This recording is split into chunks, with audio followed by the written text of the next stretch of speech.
Hello backers, my name is Marcus J. Ball. I'm the crowd-funded private prosecutor that many of you have been backing for about 3 years now.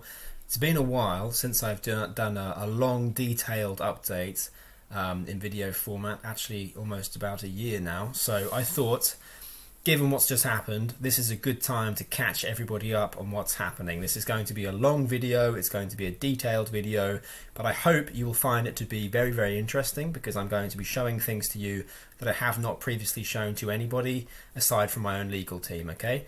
Now, there's a lot to cover, a short amount of time. I have to keep it as short as I possibly can to put it into. So let's get started, shall we? Just before we do start, let's cover these things. Mr. Johnson is innocent unless proven guilty. Always remember that when talking about this case in any public forum. I am under restraints in terms of what I can and can't say, so you must come to your own conclusions on the information I'm showing to you, and that's for legal reasons, as I'm sure you can understand. I can't be too expressive, and I can't really be completely 100% open with you about how I feel about certain things.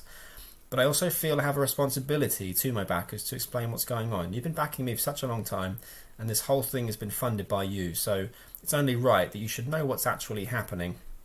So I have to be careful. I have to show you what I can and be as open as I possibly can with you, whilst at the same time not breaking any rules. If you're a journalist, all of this is off the record and for information purposes only. This is not a press release. I'm just giving this to journalists so that they can have a better background foundation knowledge of our case, because at present there does seem to be a lack of understanding about what's happening in the press. And if you're a backer, it is not for public use, so only for private use between backers, please. If anybody else is watching this, please stop. This is private and confidential information and not intended for public viewing. So, this is the High Court ruling, and I'm going to talk about three things today with you. The first thing is this. This is a problem. People have not understood this. Ever since it's been talked about in public 3 years ago, people still have not understood that Mr. Johnson did lie when he said we send £350 million a week to the EU. I'm going to explain to you that he actually did lie, and I'm going to show you some video and written evidence of his, which we have presented to the courts. And it's public domain. It's already been out there. It's been out there and broadcast. I'm not showing you anything new or private. I'm just showing it to you in a format, in a way that you haven't seen before. I'm showing it to you all at the same time. And it's on a timeline from the 1990s to 2019, present date. The second thing I want to show you, this is the structure of the presentation, is Mr. Johnson did have public office duties requiring him legally not to lie. And number three, the motivations behind the prosecution. Why are we doing this? Is the case vexatious? Short answer, no. Let me explain to you in detail why throughout this presentation. And the last thing is the conclusions. What should the basis of our appeal be? As you know, we went to the Magistrates' Court. The Magistrates' Court ruled in our favour, which is fantastic. Then the High Court threw it out very quickly. And we're in this position now of how do we appeal against that decision. So, let's begin with number one, timeline. I'm going to give you an insight into the way Mr. Johnson thinks from 2013. Then I'm going to show you why we do not send the EU £350 million a week. And I'm going to show you some information from December 2015 and 2016. Actually, it's published every year. And then I'm going to show you, using the same information, how much we actually do really send to the EU, because you can't accuse somebody of lying until you know what the correct figures are. Next, we're going to look at evidence that Mr. Johnson claimed that we send the EU £350 million a week. That's from February to May 2016. And at this point, we're not actually talking about lying yet. We're just talking about inaccuracy. Because in order to prove that he was lying instead of just being inaccurate, we need evidence that Mr. Johnson knew that the EU is not sent £350 million a week by the UK. And then we need evidence past that date of May 2016, when he clearly did know the correct claim and actually what the incorrect claim was. And yeah, we got evidence from May 2016 onwards that Mr. Johnson repeatedly made use of this claim despite knowing it was false. And then we're going to see from September 2017, well actually up to September 2017, 3 different challenges from 3 different authoritative bodies, and how Mr. Johnson responds to these challenges, how he deals with them. So After that, we're going to go back in time to 1994 to look at historical evidence that Mr. Johnson understood the nature of the UK's payments to the EU. And finally, I'm going to explain why we applied for a summons at Westminster Magistrates Court with reference to more of the evidence in question. Let's get this thing started with the insight in 2013. This is an article written by Mr. Johnson, published 3rd of March 2013 in the Telegraph newspaper, and it refers to his dead cat theory, or his friend's dead cat theory. Let us suppose you are losing an argument. This is what he's written. Let us suppose you are losing an argument. The facts are overwhelmingly against you, and the more people focus on the reality, the worse it is for you and your case. Your best bet in these circumstances is to perform a manoeuvre that a great campaigner describes as throwing a dead cat on the table mate. That is because there is one thing that is absolutely certain about throwing a dead cat on the dining room table, and I don't mean that people will be outraged, alarmed, disgusted. That is true, but irrelevant, according to Mr. Johnson. The key point, says my Australian friend, is that everyone will shout, "Geez mate, there's a dead cat on the table." In other words, they will be talking about the dead cat, the thing you want them to talk about, and they will not be talking about the issue that has been causing you so much grief. This way of thinking is an insight into the general strategy Mr. Johnson has, in my view, when it comes to the economic benefits or otherwise of the UK being part of the EU. And please keep this insight in mind when I show you the rest of the other information. That's the first bit done, 2013. Let's look at 2015, December onward. We do not send the EU £350 million a week. So how much do we really send them? Let's do these two bits now. There's the bus, the big red bus. This is the thing that everyone recognises. It is not by any means the be-all and end-all of our case. In fact, the vast majority of the evidence we're interested in features Mr. Johnson speaking on camera directly, sometimes nowhere near the bus. However, it is useful for an illustrative tool because it helps us to identify what the key claim that we have a problem with is. And here's a tip. It has nothing to do with any of that. We don't care about this stuff. Let's fund our NHS and stuff instead. Don't think about that. Don't worry about that. This stuff is not of interest to us. What we care about is this: the word send and the amount of money per week or per year. The word send, spend, pay, give, save, other words like that which are not open to interpretation, and the figure, the actual amount of money and the period of time in question. These are the issues of interest to our prosecution case. So let's look at that bus again, and let's focus on a quote from a document from Her Majesty's Treasury, which is published and given, is presented to Parliament, to members of Parliament every year in the House of Commons. And this quote reads as the following, and this is the key thing, okay, this is the key point to understand with regards to why this claim is wrong. The effect of the rebate, and the rebate is a key thing which is going to keep coming up and over and over again, okay? The effect of the rebate is to reduce the amount of the UK's monthly GNI-based payments to the EU budget. It does not involve any transfer of money from the Commission or other member states to the Exchequer.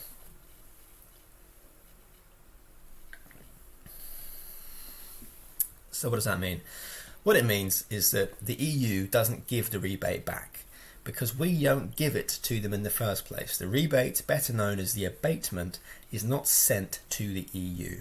The abatement or the rebate is deducted from the total amount of money that we have allocated to our EU bill before the rest of it goes, okay? And it works like this. From the first year of this agreement, which was the Fontainebleau Agreement, the Fontainebleau Abatement Agreement of 1985, initiated by Margaret Thatcher, which basically resulted in the UK getting a discount on its fees paid to the EU each year. This agreement worked like this. You could argue, for argument's sake, that in the first year of the agreement, we did send the full allocation over to the EU. However, in the second year of the agreement, the amount of money we sent had a calculation, an equation applied to it, which resulted in the abatement or the rebate amount being calculated. This amount of money was then deducted from the money that was sent in the following year. meaning that the abatement or the rebate is calculated a year in arrears and then deducted at source, which means that every single subsequent year after the first year of the agreement, the rebate isn't sent. It's deducted at source and kept in the UK. So throughout that process of those years, the abatement and the rebate is never given to the EU in the first place.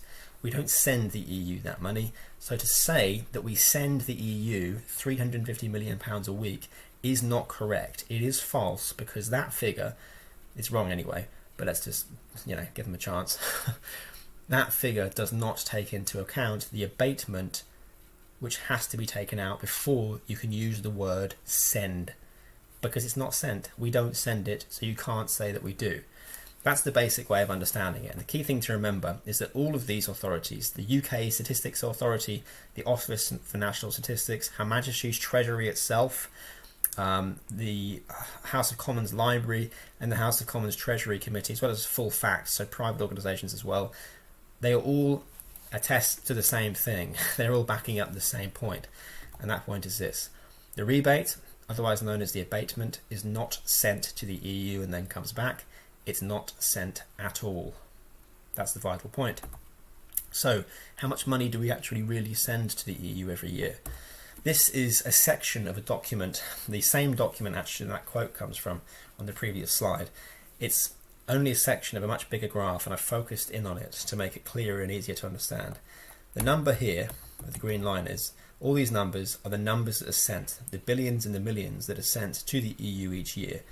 If you highlight this one, well, why have we highlighted that one? We've highlighted that one because that's the most amount of money we've ever sent to the EU in a single year, and that was 2015. So that's 14,646 million pounds in a year.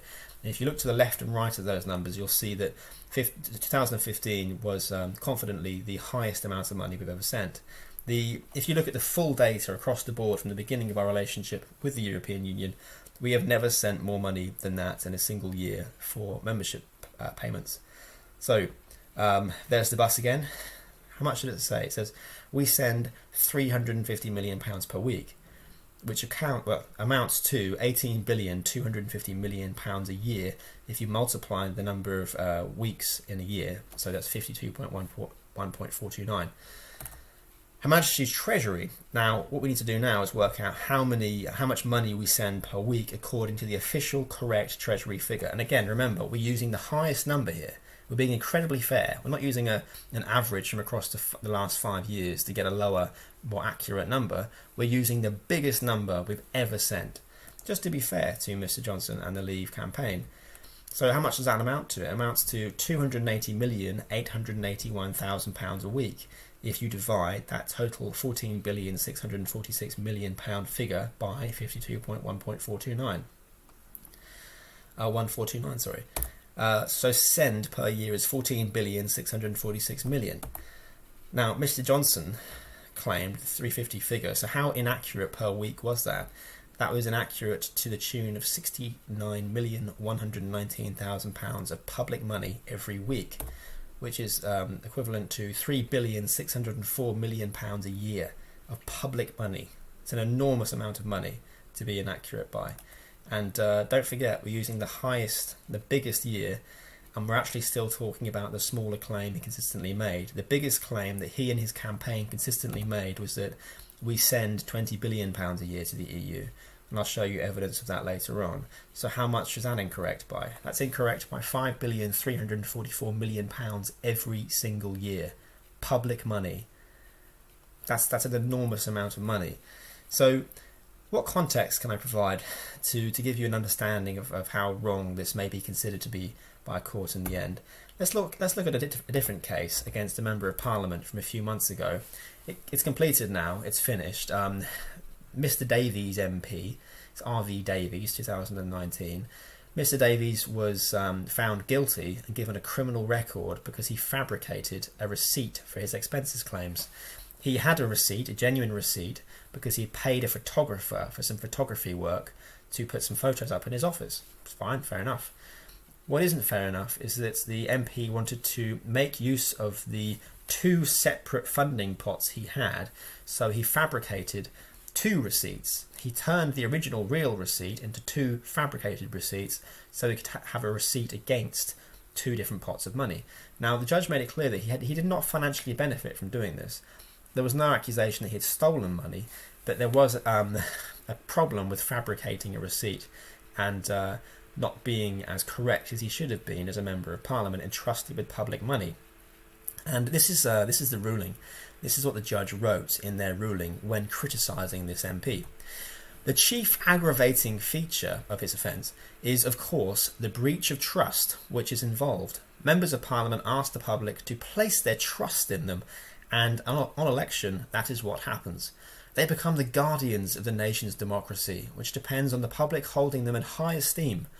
As the then Lord Chief Justice said in 2011, the result of offences involving the falsification of expenses claims by MPs is serious damage to the reputation of Parliament, which correspondingly reduced confidence in the country's priceless democratic system and the process by which it was implemented and the country was governed.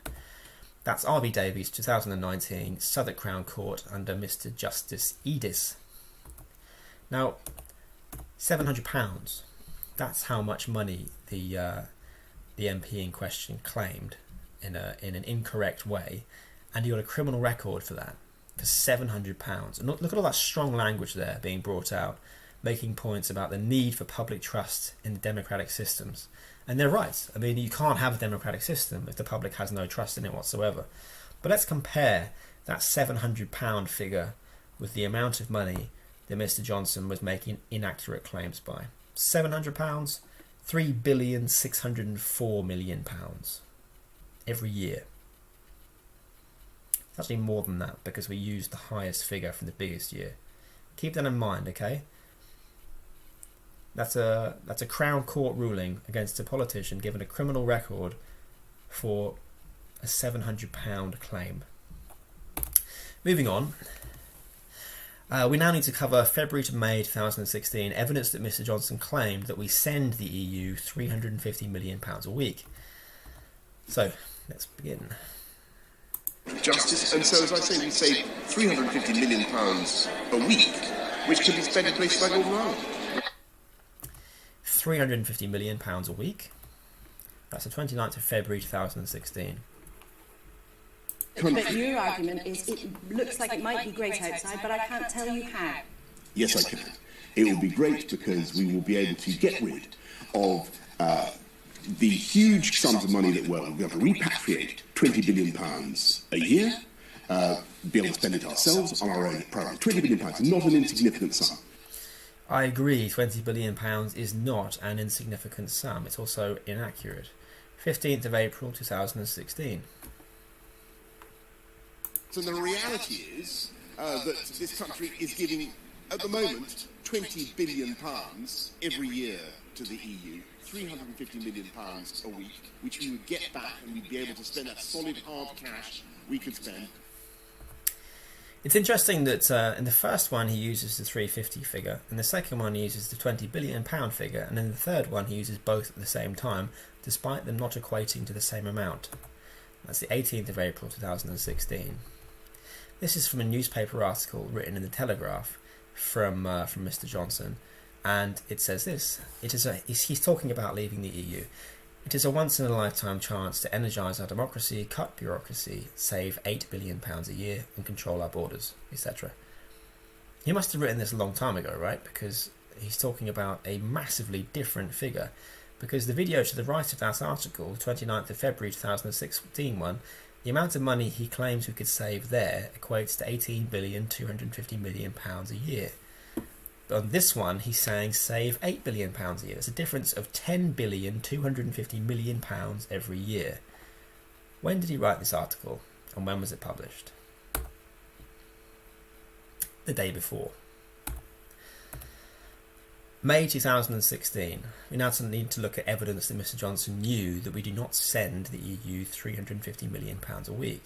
In order to establish that point, we need to prove several matters. We need to show that Mr. Johnson was aware of the following. Firstly, that the rebate is different to the money that comes back via Brussels. Secondly, that the rebate is not sent to the EU in the first place. Third, that actually it's an abatement and not a rebate. It'd be very helpful if he called it that.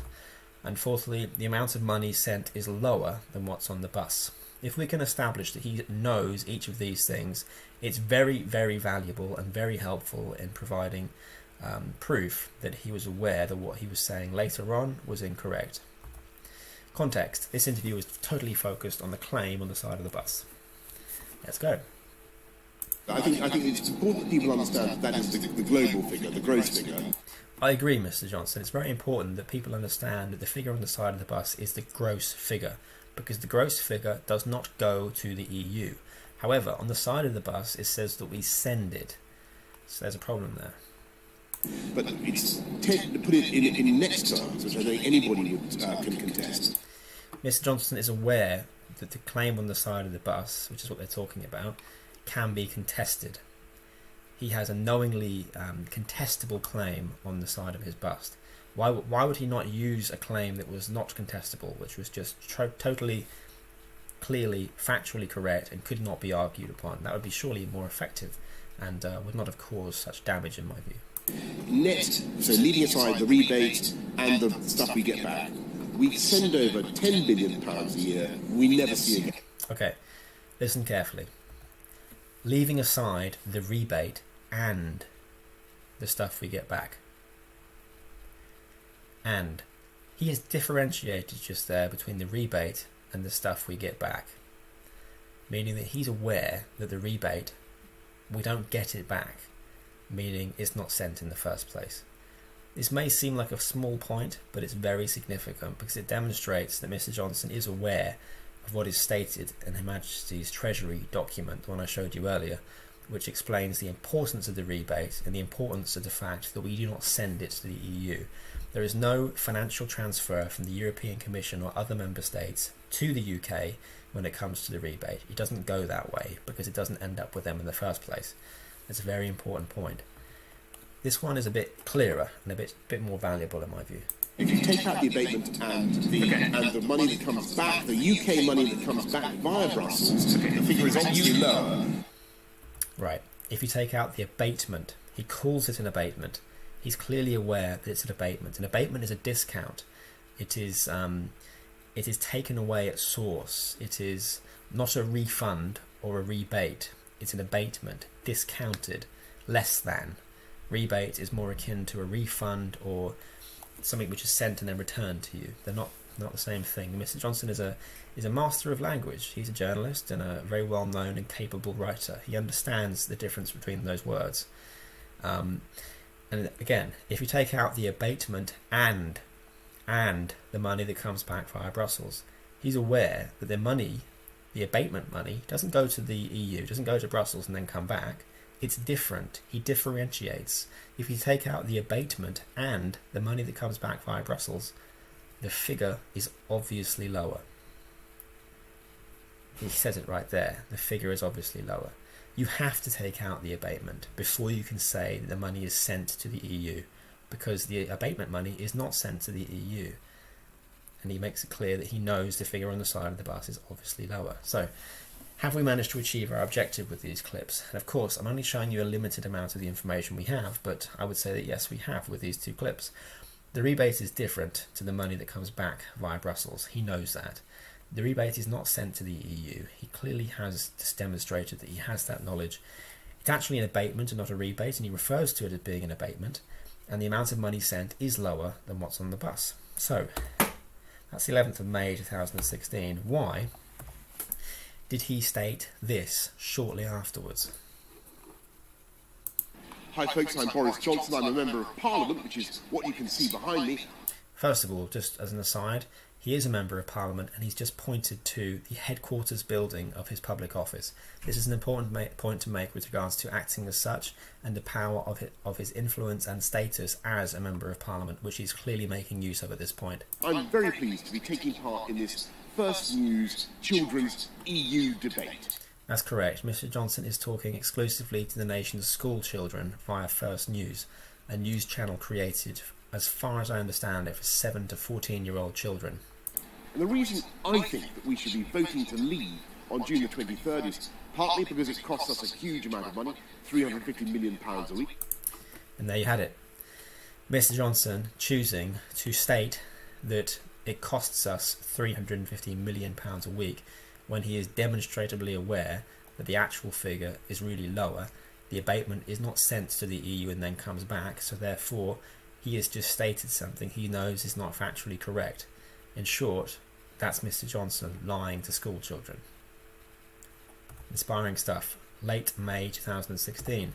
This is a leaflet which was given out before and after the May admission with the interview, in which he shows that he's aware the figure is actually lower. Yet here he is saying we send over £350 million to the EU every week. So actually he's saying it's more than that there, not obviously lower, which is a clear contradiction. This is one from a bakery factory of some kind.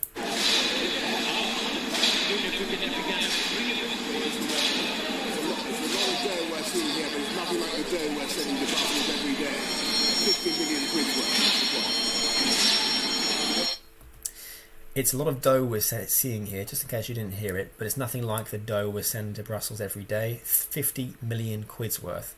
Clearly talking about money there, not actually dough, because he uses the word quid. 2nd of June 2016, or quids rather. This is an interesting one. Listen to this very carefully, see if you can catch him actually saying this. And keep in mind, the biggest, most consistent claim that he's made is £20 billion a year previously to this. So listen very carefully. I say to you, do you think if we vote leave on the Thursday of next week that we can take back control of huge sums of money, of £10 billion a week? I think we can. Yes, we can. Can we take... You did not mishear that. So I say to you, do you think that if we vote leave on the Thursday of next week, we can take back control of huge sums of money, of £10 billion a week?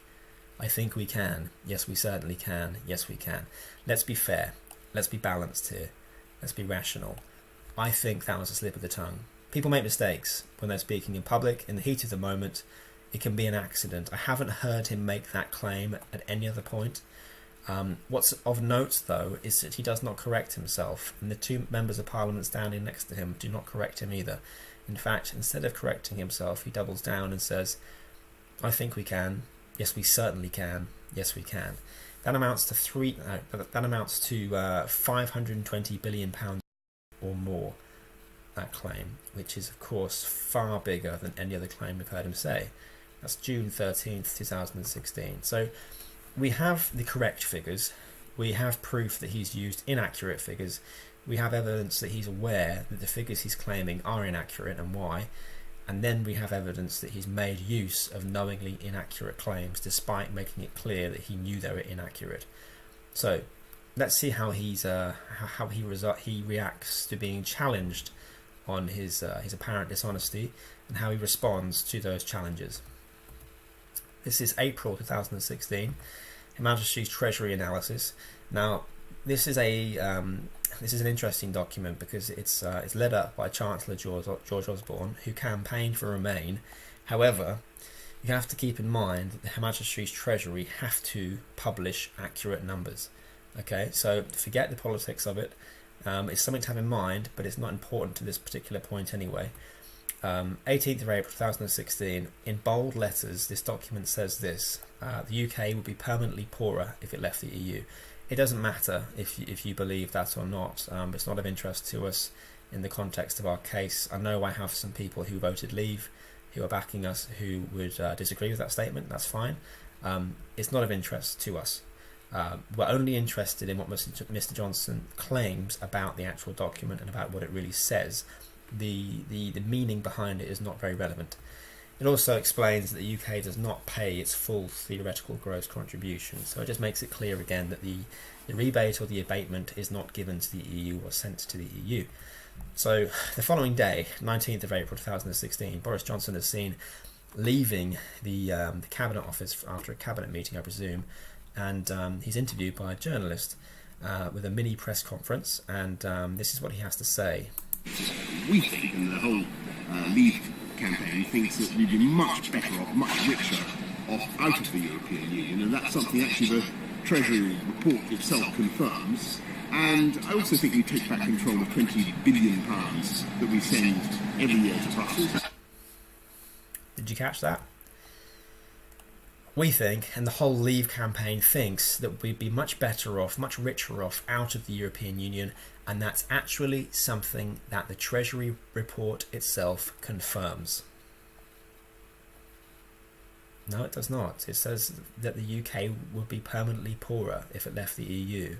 It doesn't matter what your political view is of this particular issue. What matters is what Mr. Johnson is saying the Treasury report claims. And the fact that what he's saying it claims is not actually what it says. The other thing there is, of course, the £20 billion claim that we send every year to Brussels. The document makes it clear that we do not. Mr. Dilnot's criticism. This is 10th of May 2016, a bit later on, and you've got the chairperson, the chairman of the United Kingdom Statistics Authority, which, as far as I understand it, oversees the Office for National Statistics. They're a very senior civil, they're a part of the government which makes sure that stats, UK official stats, are correct and used properly and fully, honestly and openly and transparently. Within this letter directed to Dominic Cummings of Vote Leave, the campaign director of Vote Leave, Sir Andrew Dilnot claims that the 350 figure, the 350 claim, he states that it's potentially misleading. He criticises the claim and explains why it's wrong, and he asks them to stop using it. And let's see what Mr. Johnson says about this letter in an ITV news clip. More vulnerable might be the slogan on the side of their bus. The campaign's now been ticked off twice by the head of the Statistics Authority for its £350 million claim, because the net contribution is around half. But you're still using the bogus 350 million figure. No, Sir Andrew Dilnot has this morning or yesterday confirmed that it's a legitimate figure. It's entirely. He said it was misleading. What is important to stress is that that is the total sum that goes to Brussels, the 20 billion. So it's not the number you've got on the side of your bus. This is a misleading bus. To Brussels. Totally This right. one goes to Brussels every Totally year. right.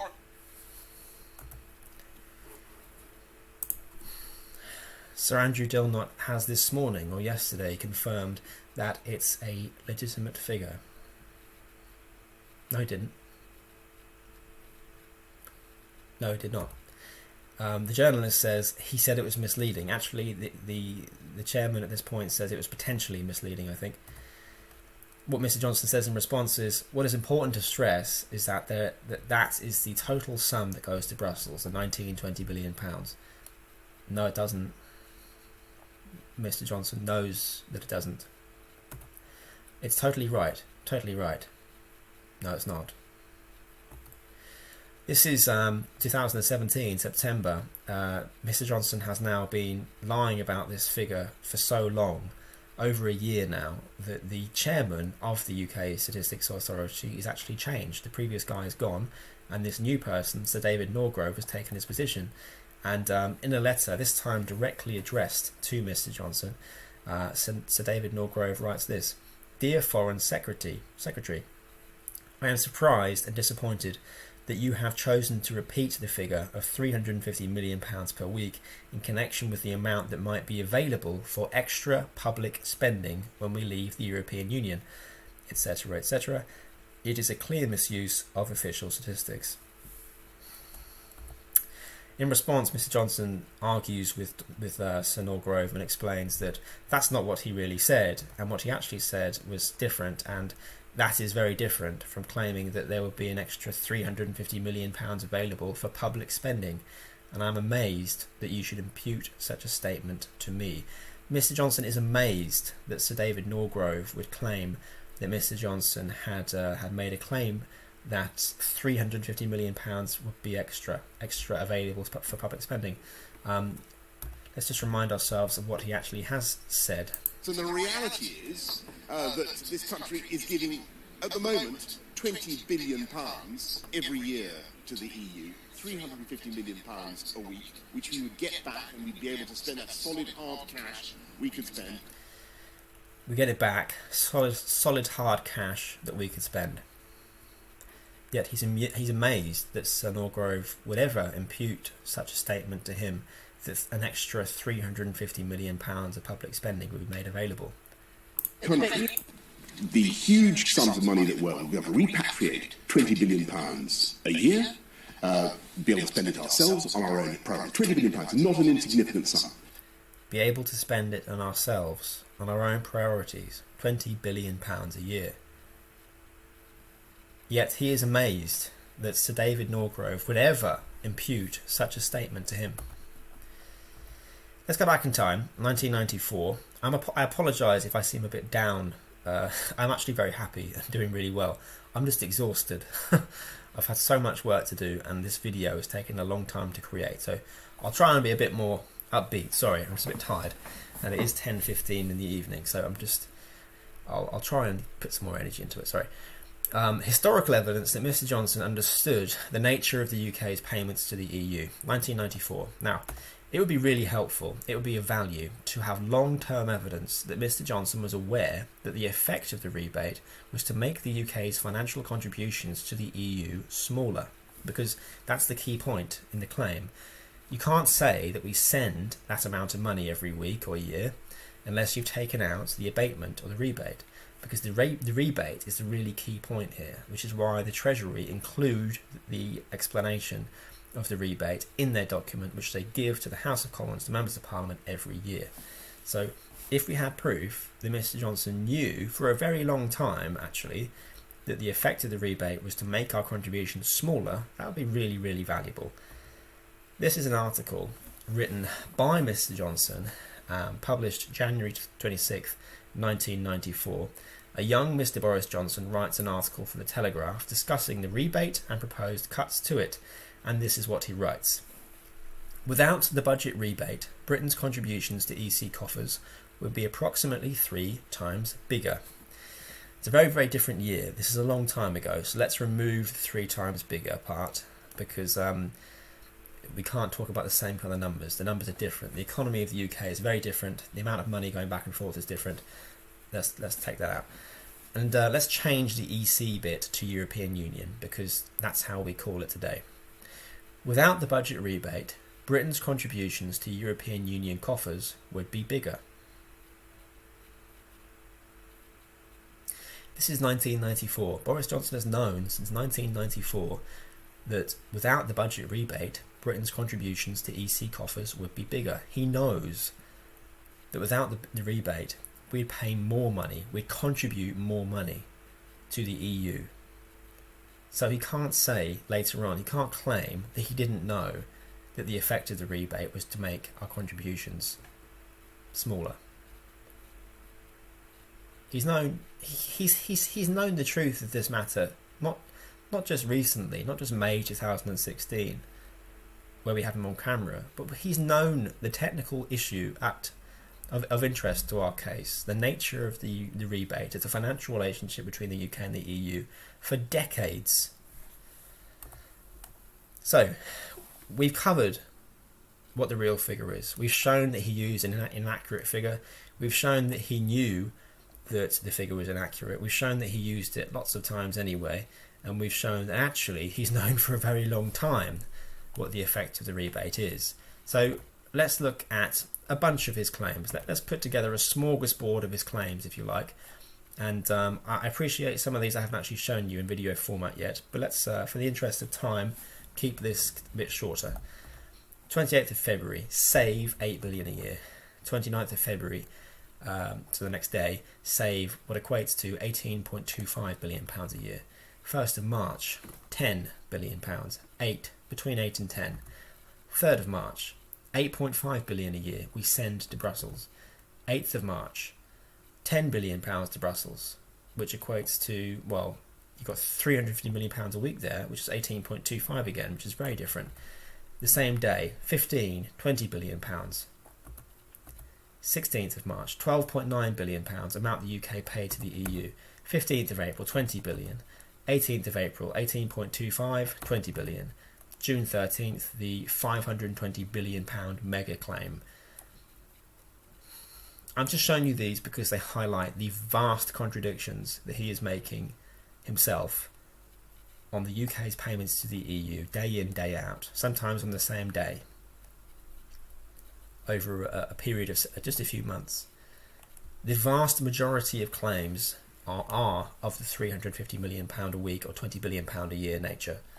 There are lots of others though, and this is not reported by the press. The press have not done this before. They haven't put it in a timeline and shown just how frustrating the situation is, really. So let's ask some questions. Are these the words of an honest public office holder? Are these the words of a public office holder trusted by the public who really cares about accuracy and being straight with the public? Could he have believed all of these statements to be true? No. They vastly contradict each other.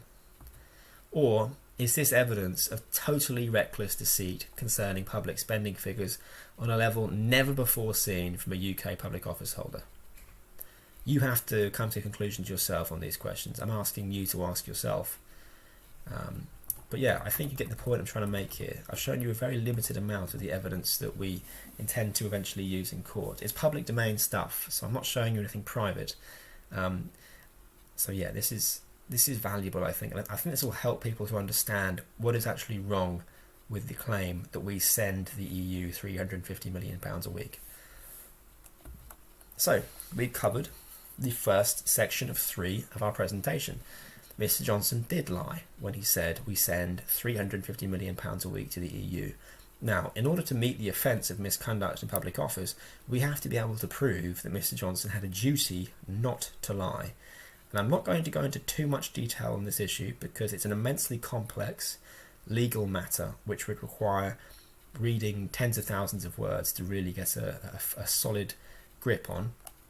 However, I am going to cover some of the things written in the High Court ruling, and I'm going to explain to you why I find them to be concerning. So let's look at this second point now.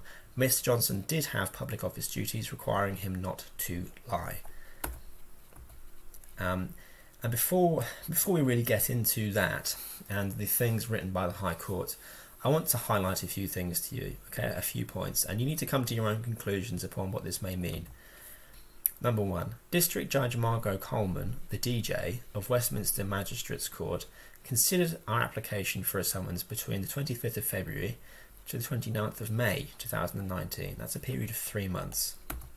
During this time, the DJ considered 2 written submissions from each side, not 1, but 2 from both sides, as well as various further emails and 2 oral hearings, as she carefully reviewed all of the material presented to her before she came to a decision. Her written ruling of May 29, 2019 stated that evidence of an offence was prima facie present and that because the offence was indictable only, the case should be moved up to the Crown Court for trial. The summons was due to be issued, however Mr. Johnson's legal team judicially reviewed the decision of the DJ before the matter could proceed. The expedited rolled up judicial review, which basically means it's been hurried up and compacted as quickly as possible, of the DJ's ruling that a summons should be issued was heard by Lady Justice Rafferty and Mr. Justice Supperstone, sitting within the Divisional Court of the Royal Palace of Justice on the 7th of June 2019. They had first received our written submissions bundle 3 days earlier on the 4th of June 2019 and our written argument for the JR on the day prior to the hearing, the 6th of June. In total, our written submissions bundle amounted to more than 100,000 words. I would say way in excess of that, actually. Like, way in excess of that. At the close of the... I'm just trying to be as fair as possible. At the close of the High Court hearing on the 7th of June, which lasted approximately 3 hours, the High Court judges announced their decision to quash the DJ's original ruling, meaning that they had made their decision to quash the summons after 3 days of consideration of our case, when the DJ had spent 3 months considering it. No reasons for their decision were provided at the hearing, and they didn't need to. They published the reasons for their quashing with a written ruling dated 3rd of July 2019, 3 weeks later. The point I'm trying to get across to you here is that the High Court were under immense time restrictions in comparison to the DJ. the DJ had a hell of a lot more time to carefully read through our written submissions, yet the High Court, for some reason, did not give the High Court judges the time they needed, I feel, the time they needed to carefully review our case. And I think that is concerning. And I think it may explain some of the flaws with their ruling that I consider to be flaws. No authority was shown to us suggesting that the offence can be or has been equated to bringing an office into disrepute. This is part of their ruling, okay? This has been written by the High Court judges. No authority was shown to us suggesting that the offence can be or has been equated to bringing an office into disrepute. This is very troubling because we actually showed them more than 4. Within our written submissions, we showed them a case called the Quatch case, and they've actually referenced the Quatch case and they've referred to it in their own ruling, and they've relied upon it as an authority to their own ruling. And this is what the Quatch case has to say about disrepute. Use of knowledge or information acquired by the office holder in the course of his or her duties for a private or other impermissible purpose may be inconsistent with the responsibilities of the office and calculated to injure the public interest. If the misuse of the information is of a serious nature and is likely to be viewed as a breach of the trust reposed in the office so as to bring the office into disrepute, the conduct will fall within the ambit of the offence, whether or not it occurs in the course of public office. So you've got the High Court ruling there stating that no authority was shown to us suggesting that the offence can be or has been equated to bringing an office into disrepute, yet there, right there, is an authority that we did show to them which does just that, which further they have quoted and relied upon as in their own ruling. Yet for some reason they just didn't see that that case itself does equate the offence with bringing an office into disrepute. This is very concerning. Very similar point again to make here, that the High Court ruling also refers to this source, the Misconduct in Public Office Issues Paper 1, as prepared by the Law Commission. Fantastic research document, really, really useful. And within that research document, this is stated. To perform a function properly, a public office holder may be required to comply with professional standards of honesty and competence in doing so. Certain public office holders may also be subject to a duty not to act in a way that brings his or her position into disrepute. For example, and I kid you not, this example, this literal word-for-word example, was included in our written submissions and is included in this research that the High Court has quoted from. Yet they missed this, and it couldn't be better than this. Example 3. A Member of Parliament, D, is under a duty to carry out functions in respect of the representation of D's constituents and the business of Parliament. In performing this function, D must abide by the requirements of the Code of Conduct for MPs, to act with honesty and integrity, and to not bring the House of Commons into disrepute. That's literally written in the same authority that we showed to them, the same authority they've quoted from, yet they have not noticed that. And they say that we didn't show them any such authorities. Again, this is another authority which is quoted word for word, as you see it here, from the same research document. Willful misconduct, which has a relevant relationship with the defendant's public office, is enough. Thus, misconduct otherwise than in the performance of the defendant's public duties may nevertheless have such a relationship with his public office as to bring that office into disrepute, in circumstances where the misconduct is both culpable and serious and not trivial. That's 3 examples which have been taken from authorities they themselves have quoted from because we showed them to them. I'm sure you can understand my frustration here. Another point to make. Let's say that because those 2 precedents were not UK domestic authorities and the Law Commission authority is not actually a precedent, maybe somebody might say, well, they haven't actually shown any English domestic precedents as authorities. Well, actually we did. This is R.V. Wallace, 2014, under Mr. Justice Sweeney in the Central Criminal Court, so that's the Old Bailey, I think. And this is the case that was brought against the police officer who lied about having witnessed plebgate. The police officer in question, PC Keith Wallace, lied, and he said that he had heard Andrew Mitchell use the offensive effing pleb insulting language, and the court heard how he had lied on multiple occasions, kept asserting something which he knew was to be false, and that he had abused public trust in doing so. Let's see the conclusion of that ruling, and when I'm reading this to you, think how it would sound if it was actually talking about a Member of Parliament in the House of Commons instead of a police officer, and you may see why I do not ever stop banging on about this case.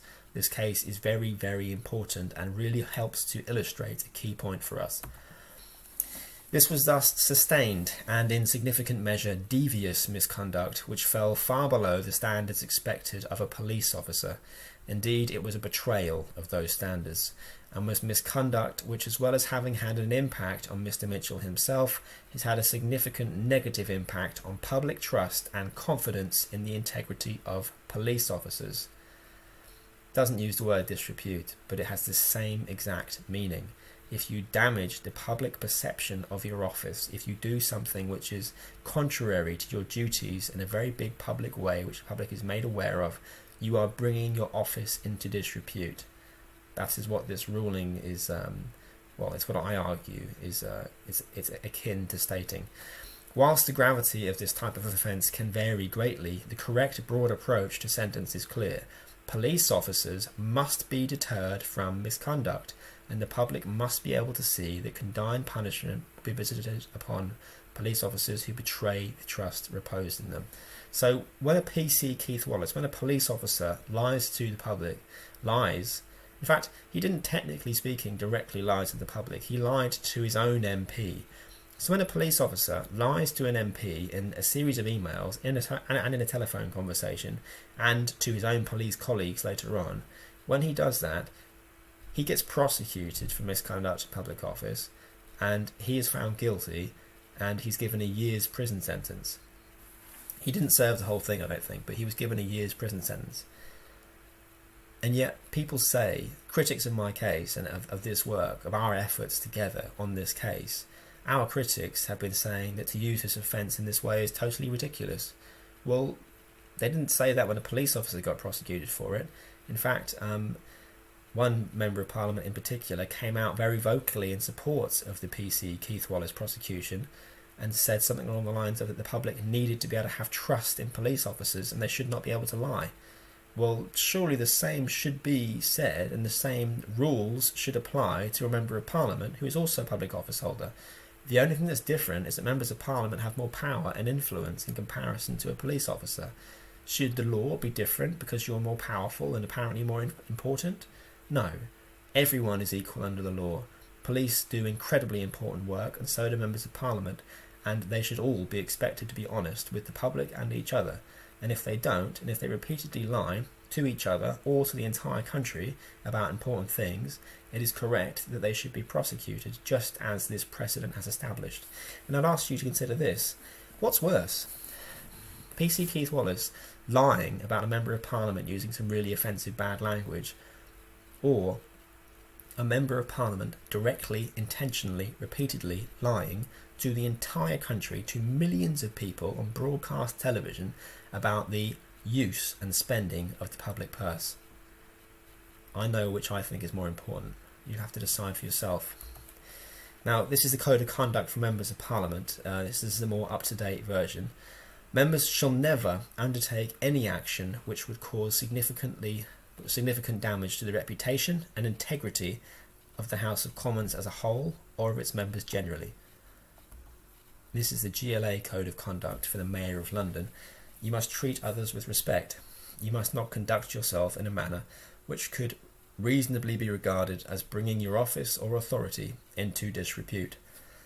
To say that no authority was shown to us suggesting that the offence can be or has been equated to bringing an office into disrepute, I don't believe is fair, because we have shown them multiple examples of international and domestic precedent. Lots of authorities, and I think this is a troubling ruling in this regard. Something else I find to be particularly troubling is this. The High Court stated in their ruling that we do not agree with the DJ that the ingredient of the offence acting as such is a matter for evidence at trial. With all due respect, it does not matter if they agree or not, because this has already been ruled upon by a higher court. R.V. Cosford and others, Court of Appeal ruling, the issues for the jury were whether the appellants or any of them held a public office, whether each in turn willfully misconducted herself in the performance of her public duties, and whether the conduct of each in turn was such as to be deserving of criminal condemnation and sanction. The latter two questions were issues of fact for the jury. This has already been decided. This has already been ruled, and we showed this to them in our written submissions. These are just 2 points. The previous point and the previous 2 slides and this one. These are just 2 issues I'm showing you, okay? I would like to be far more open and far more expressive with several of the parts of the ruling which I think are concerning. But there's no need to, and I don't think it would be required or necessarily completely fair to do so at this point, because the High Court were not given enough time to read our written submissions, it seems. They've clearly missed a lot of important information. Here's an example of why it is important and why perhaps it's vital to consider the evidence, and it's why it's important to know that acting as such is a matter for evidence at trial. Because here's a piece of evidence of Mr. Johnson stating that he believed he was carrying out one of his duties when he was campaigning. Call the Chancellor, I suppose I could call you Mayor. We used to have almost adjacent offices, and I suppose I should declare the fact that we know each other extremely well. We do. And used to be in and out of each other's offices quite a lot years ago. You represent London. What are London's views on Brexit? I can't give you any particular polling detail from Londoners, but I've heard, I think that Londoners tend to be more supportive of remaining in the EU than other parts of the country.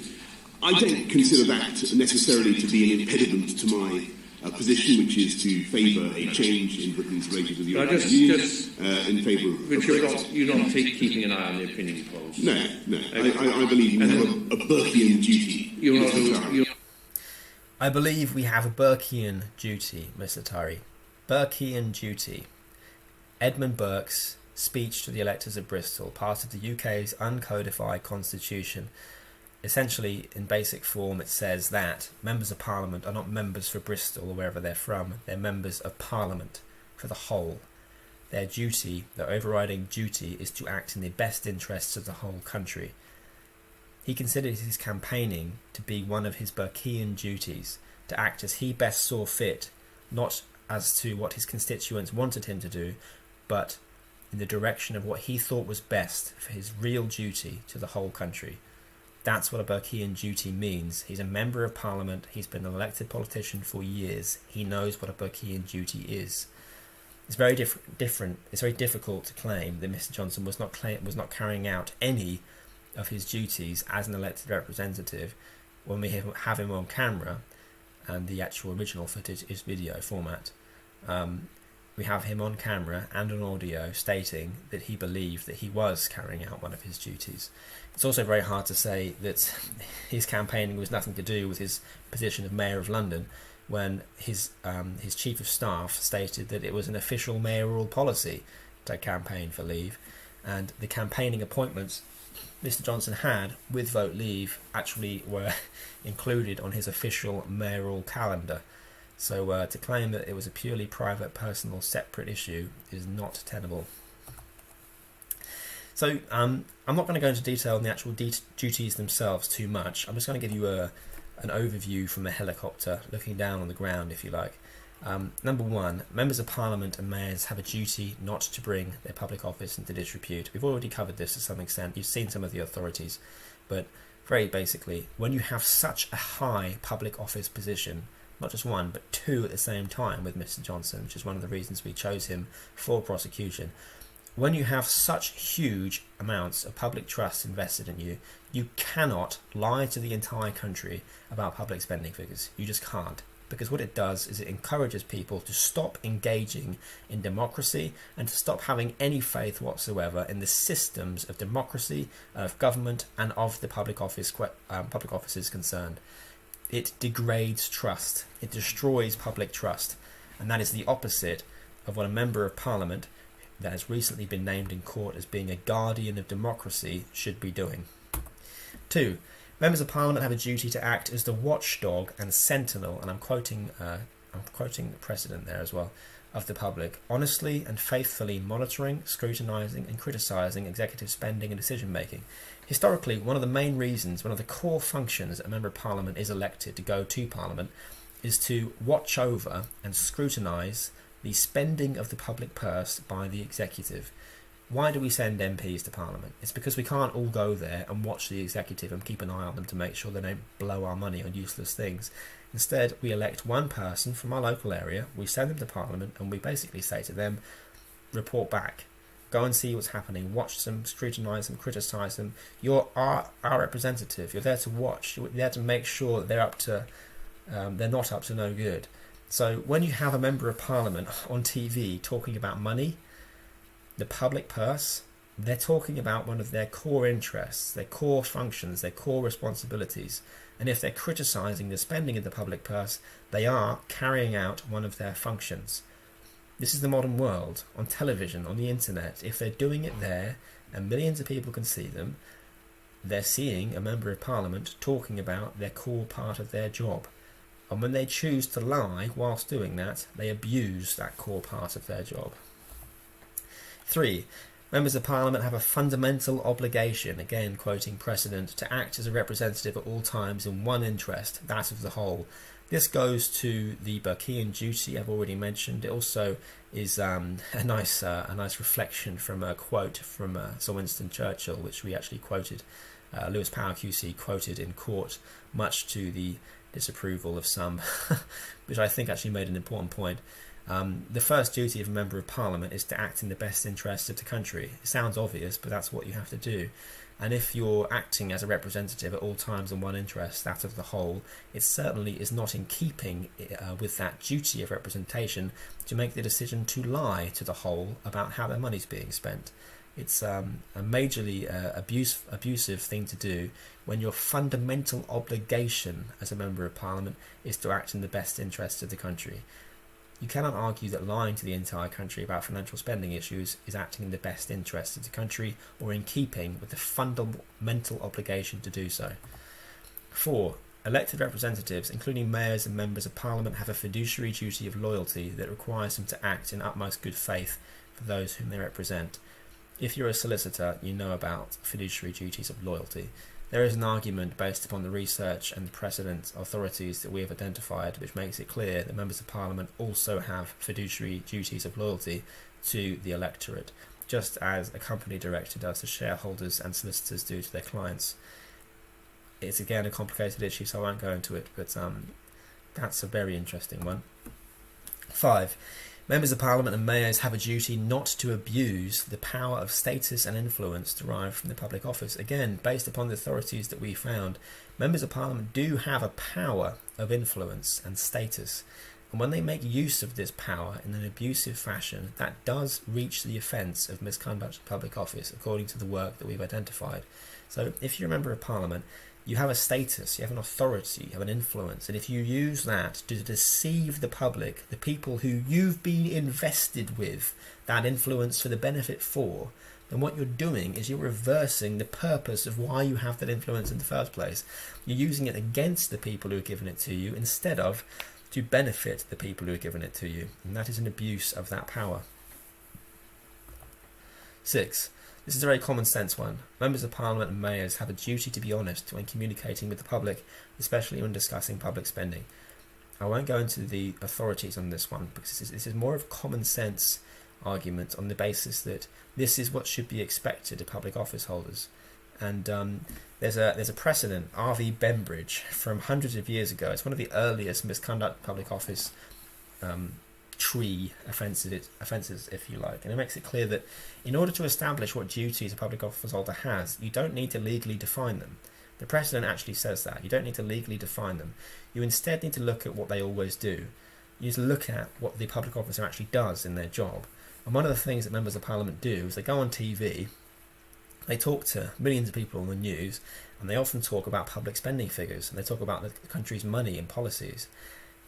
The argument would go along this kind of line. If you don't need to legally define the duty, then these other duties here won't necessarily be needed. However, they're all, in my view, very important to put forward anyway. But if you don't need to legally define it, you can define it based upon the activities and the actions of public office holders of that type. And if they go on TV a lot to talk about important things of massive national interest and they choose to lie, that's an abuse of that particular responsibility. So you have a selection of duties there which we've advanced to the courts, and it's our job now to, if we consider it appropriate, and if we do decide to go ahead with this appeal, as I think we will do, not 100% confirmed yet, but I think we're going to do it. It's our job to get this in front of the Supreme Court, the highest court in the country, and we need to ask them to rule on these, okay? Because this case has never happened before. No member of parliament has ever been prosecuted for misconduct in public office in the UK ever before. Mayors have. The cases of Henley, Kennett, Pinney, and there's one other one I've briefly forgotten, I think. Actually, no, I think that may be all three of them, actually.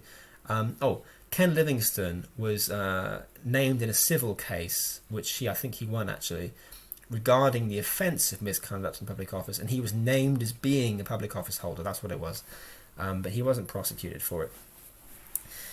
Each of these cases makes it clear that mayors are public office holders, but the Mayor of London themselves have never been actually prosecuted for the offence. So in the UK, in domestic UK law, the Supreme Court has never before been asked to rule upon what duties these high public office holders have. Why not? This is clearly a matter of massive constitutional importance. If it weren't for members of Parliament and the Houses of Parliament and the legal fabric that that's a part of, we wouldn't have a constitution in the first place. There wouldn't be one. So isn't it vital, of great national public importance and constitutional importance, to define what duties those members of Parliament actually have? I think it is, and I think it's a majorly interesting thing to rule upon, and that's one of the key strengths we'll be making use of when we apply for an appeal at the Supreme Court. Because the Supreme Court is only really interested in criminal cases that address those kind of big national public interest and constitutional interest matters. That's a key advantage of our work, is that we're dealing with Parliament and the duties of high-ranking elected representatives, and I'm sure the Supreme Court will have an interest in those topics. Please forget that line. That's in the wrong place. It's meant to be afterwards. Number one, this is a point I wanted to cover, but I've been unable to in court because I haven't been. It hasn't been required that I speak yet. I haven't been able to speak. My barristers speak in my behalf. This is an issue that has been raised inside of court and outside of court. Inside of court by Mr. Derbyshire QC, which is Mr. Boris Johnson MP's lead barrister, and outside of court by Jacob Rees-Mogg and others. And their argument basically goes along these lines. And just to be clear, Mr. Derbyshire QC is a formidable lawyer. He is a very capable speaker. He's very persuasive and confident, and he's a worthy opponent, I believe, in court.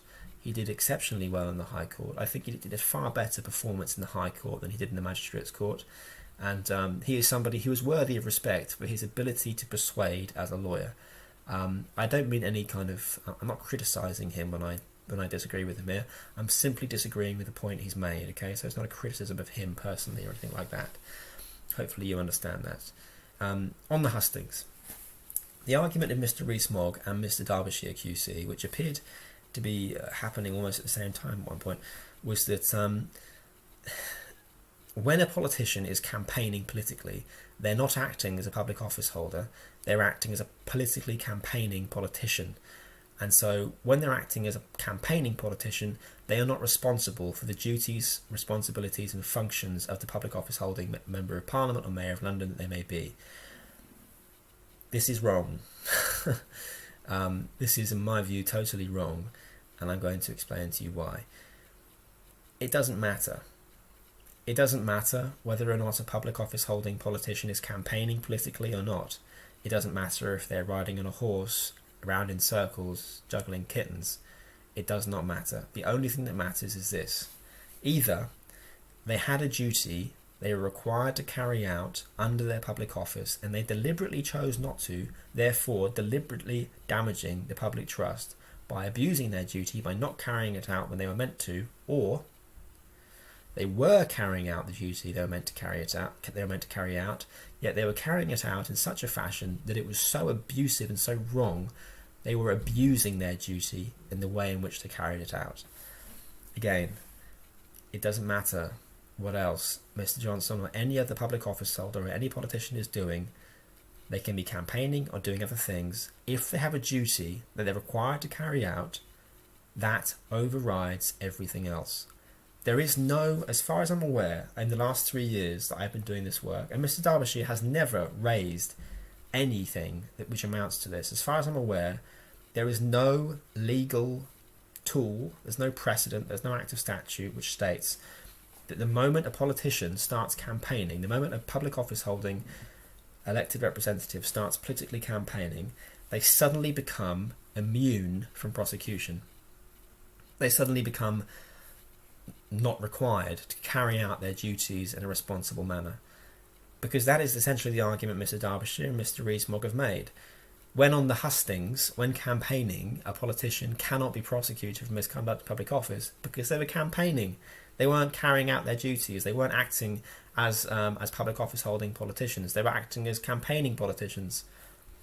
It doesn't matter if they're campaigning. It matters what duties they had and if they're required to carry them out. And as the authorities I'm about to show you will make clear, members of Parliament do not have the ability to divest their duties, to temporarily take off the jacket of responsibility, if you like, and put it on again later on. Just think if Mr. Derbyshire's argument was actually correct, this is what it would mean. There was a case, R.V. Ditham, involving a police officer who was in the street, I think, and he witnessed a man being ejected from a nightclub of some kind. And when the man was ejected, he was then assaulted and beaten to death in the street outside. In response to this, the police officer in question, he said he was due off and he was going off, meaning he was off shift, and he left. He didn't step in, he didn't protect the man, he didn't carry out his duty to ensure the rule of law was respected on that particular evening. So he was prosecuted for misconduct in public office and he was given a prison sentence. If Mr. Derbyshire is right, and if politicians, let's say public office holders, because members of Parliament are public office holders and so are police officers, if a public office holder doesn't want to be responsible for protecting, in that scenario the police officer, protecting the man ejected from the nightclub and beaten up, if he doesn't want to be prosecuted for misconduct in public office, all he has to do is get a soapbox, put it on the street, stand on the soapbox and start politically campaigning. That's all he has to do. Because going by the logic of Mr. Derbyshire's argument, if a public office holding elected representative is on the hustings, they can't be prosecuted for the offence. They're not acting as such. It doesn't matter if they're politically campaigning. It doesn't matter if the police officer is politically campaigning. What matters is the duty they have to carry out there in the moment. That's the important thing. And we can't set a precedent that if a public office holder starts campaigning, they can't be prosecuted. Because if we do, it means that in the future, public office holders could deliberately just start politically campaigning if they wanted to avoid being prosecuted for misconduct in public office. And we can't allow that. Just imagine the police officer in the street in the Ditham case standing up and saying, I want to campaign for higher wages for police officers, and I want to campaign for greater stop and search abilities for police officers. There's someone being murdered over there, but I'm politically campaigning, so I'm not responsible for it. It's just ridiculous. It's absurd, and I'm sure Mr. Derbyshire would never think that would be a sensible thing to say or an argument to make. I'm going a bit ridiculous here. I'm being a bit extreme to reveal the flaw in the argument, and I hope you realise that I'm illustrating a point here. I'm sure Mr. Derbyshire would never make such an argument, and I think that if you were to ask him if a police officer could protect themselves by politically campaigning, he would of course say that no, they can't. My argument would be that neither can a politician, neither can elected representatives. Same thing applies to both public office holders. 2. This is the inability of a Member of Parliament to shed or divest themselves of their duties. If you don't want to take my argument for granted, then, or if you don't want to accept my argument, please do see what these authorities have to say. Horn v Barber, 1920. When a man becomes a Member of Parliament, he undertakes high public duties. Those duties are inseparable from the position. He cannot retain the honour and divest himself of the duties. And this is from David Lusty. He's a leading authority on the offence. A public officer is generally not entirely divested of official status or relieved of all official obligations when on leave, off duty, or under suspension, and can be liable for misconduct engaged in at such times that has a relevant relationship to his or her official position. It doesn't matter if they're campaigning, it doesn't matter if they're juggling kittens whilst riding a horse. What matters is whether or not they have a duty to perform at the time in question. They can't divest themselves of their duties and then bring it back on. Political campaigning does not protect elected public office holders from prosecution under misconduct in public office. I'm rushing through this as fast as I possibly can. It may feel like it's actually taking a long time and it's a very long video, but I hope you would agree with me that you deserve detail. Given the amount of money you've entrusted me with and the amount of money this has cost, you deserve to know the full detail of what's happening. I can't give you the full 100% detail because of time restrictions and because of the huge amount of work to cover, but hopefully you find this interesting and you find it to be valuable. We've covered the lie now, we've covered the duty not to lie. Let's now cover briefly the motivations behind the prosecution. We've been accused of bringing a vexatious prosecution. Now, in the legal sense, what does vexatious actually mean? According to the Cambridge Dictionary, having little chance of succeeding in law, but intended to annoy someone or cause problems for them. It's like people are saying it's a political stunt or something. People who have been part of this for the last 3 years, who've gone through this same stuff with me, I have no need to persuade you that this case is not vexatious. However, newer backers who perhaps don't know us quite so well may benefit from the following information. My argument is this. Those stating that this case is vexatious have either not read it, not seen the evidence, and, to be clear, no court has seen the full evidence yet. Nobody has. We haven't submitted our evidence. We haven't even shown it to the courts, okay? The stuff I've shown you today is just a small section of it. Nobody's seen it. Have not seen the evidence or are saying it because they don't like the idea of it being successful. There are lots of lawyers on Twitter, some of them whom have hundreds of thousands of followers, who are very confident that this case is a load of rubbish. I'm very confident that I've never heard of them, never met them. I haven't shown the case to them. They haven't been instructed on it. They haven't seen the evidence. So I don't really know how you could possibly be so confident of your opinion on something when you haven't read the thing that you're talking about. It's very confusing and very frustrating. So yes, in the end, I presume when we get to the end of this work and the conviction is well, if the conviction does happen, as I believe it will do eventually, only the courts can decide, of course. It'll be very interesting to see how those same lawyers react. Brexit was meant to have happened in March. There's this point. People have accused me of trying to prosecute Boris Johnson in an attempt to stop Brexit. No, we took the case after a very long, very hard, very careful investigation, or series of investigations. We only took the case to court in February. Brexit was meant to have happened in March. There's no chance in hell this case would be finished in the less than a month or so that was left. I have a suitcase here which is full of food, tinned food, because I believed back then that no deal Brexit was going to happen, or some kind of Brexit was going to happen, and I was concerned about food supplies in London.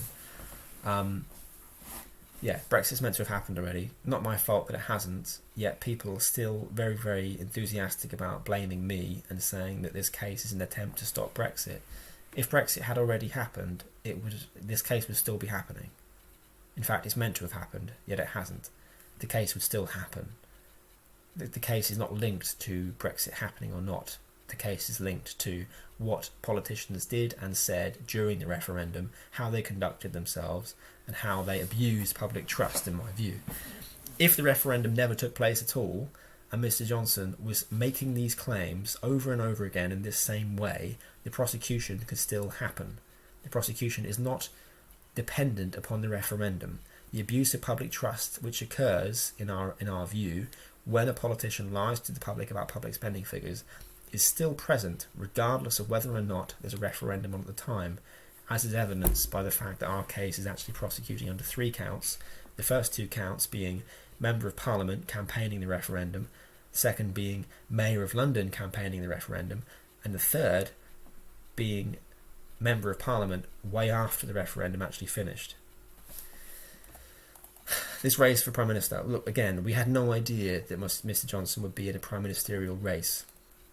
When we took our case to court in February, Theresa May had recently won a vote of no confidence. It seemed as if she was going to be the Prime Minister for at least the next year, because that's the rules, right? You can't bring another vote of no confidence unless a year has passed. However, she decided to resign for another thing before that happened. So this has come out of nowhere. As somebody on Twitter put it, better than I can, he said, we did not bring this prosecution case in the middle of the Conservative Party leadership contest. The Conservative Party started a leadership contest in the middle of a prosecution case. The idea that we're trying to stop Boris Johnson being Prime Minister is absolutely ridiculous. Just as ridiculous as the idea that we're trying to stop Brexit. Given the timing of when we brought this case to court, both arguments are impossible. Here's a key thing that most people don't know. I tried to build prosecution cases against both sides of the political divide. We investigated Mayor Sadiq Khan, David Cameron's government, George Osborne, Michael Gove, Nigel Farage, and of course Boris Johnson and others. We decided this is the case to do. This is the case we have to bring to court. And we decided that the others had not broken the law as far as the evidence we had made out.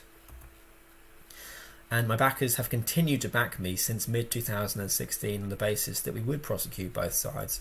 I made it clear in an update, some of you will remember, to the approximately 5,000 backers we had back then, and I said, look guys, if we want to do this properly, we have to investigate both sides, and if we can build cases against both sides, we have to prosecute both sides, because then it's clear this case is about lying in politics and the legal conduct of politicians. It's not actually about Brexit itself. And I would be much, much happier, and my life would be much, much easier in one big way if we were prosecuting both sides. However, we haven't found it to be possible to do so, which is one of the reasons I think why I'm getting so much flack in the press, which is not great, but don't worry, I can deal with it, I can cope with it. The courts are not capable of stopping Brexit in response to this case. We're prosecuting one person. We're not civilly suing or judicially reviewing an entire government trying to force them to do something. It doesn't matter. As far as I understand it, the courts cannot stop Brexit as a result of this case. They can't. This is a criminal law case against one person. It's not legally capable of stopping Brexit. And I came to the conclusion a long time ago that it would be wrong and ineffective to use a legal case to forcefully stop Brexit. If Brexit is ever going to be stopped, then the only way it can happen is if people change their minds in a vote, a referendum of some kind, if Leave people change their minds and vote to remain. That's the only way it could ever happen. Anything else, the country won't accept it. It will cause further division. A legal case to forcibly stop Brexit would cause huge division and hatred. The situation would have to change enormously for that situation to be different. Brexit is unimportant in comparison with the legal principle of this case. When you have been working on this case for as long as I have, and you start to understand the massive potential it has, and what it would mean if we win, if we get a conviction, you stop being so interested in Brexit. I don't read Brexit-related news stories. I don't campaign. I have never been a political campaigner. I'm not part of any political party.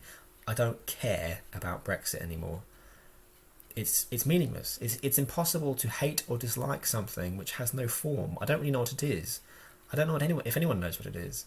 It's over there now. It's not of interest to me. This case is far more important to me because I believe this is a problem that has to be solved.